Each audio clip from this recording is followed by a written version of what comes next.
Comment ne pas tomber dans le piège de la dépendance, des obsèques et de la succession quand on est senior? Depuis une quinzaine d'années, j'accompagne des centaines de retraités sur ces trois thématiques que l'on va aborder aujourd'hui. Première problématique, c'est la dépendance. On vit de plus en plus longtemps, c'est bien, mais dans quelles conditions? Et au-delà de ça, est-ce que je vais devoir être placé dans un établissement spécialisé, médicalisé, ou est-ce que je vais pouvoir rester à mon domicile? Et si oui, il va peut-être me falloir une aide ménagère, quelqu'un qui va me livrer mes courses et ainsi de suite. Le coût moyen de la dépendance en France, c'est 2171 € par mois.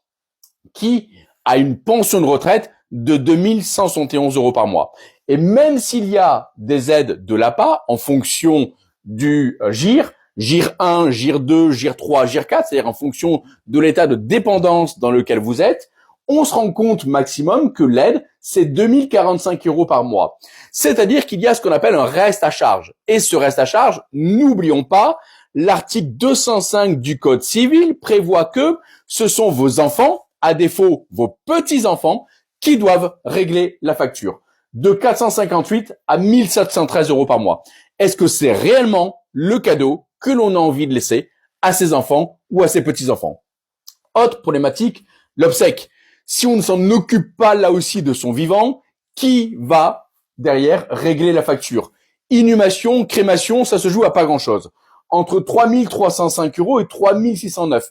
Parfois un peu plus. Moi, il m'est arrivé de voir des obsèques à 15 000 €. Oui, quand on prend la pierre, chaque lettre qui est gravée dans la pierre coûte, je crois, de mémoire, une dizaine d'euros. Ça coûte une fortune. Donc là aussi, attention de bien être en éveil par rapport à ça et au préalable, organiser à l'avance le déroulement de ces obsèques.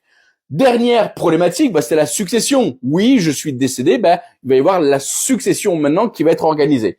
Il y a un abattement de 100 000 €, même si on a vu que les droits de succession avaient évolué. Il y a un abattement de 100 000 € par enfant, et tout ce qui dépasse 100 000 €, il y a des droits et des frais de succession à payer. Et là, c'est très simple. C'est comme votre avis d'impôt sur le revenu. Vous avez des tranches qui sont progressives en fonction de votre patrimoine.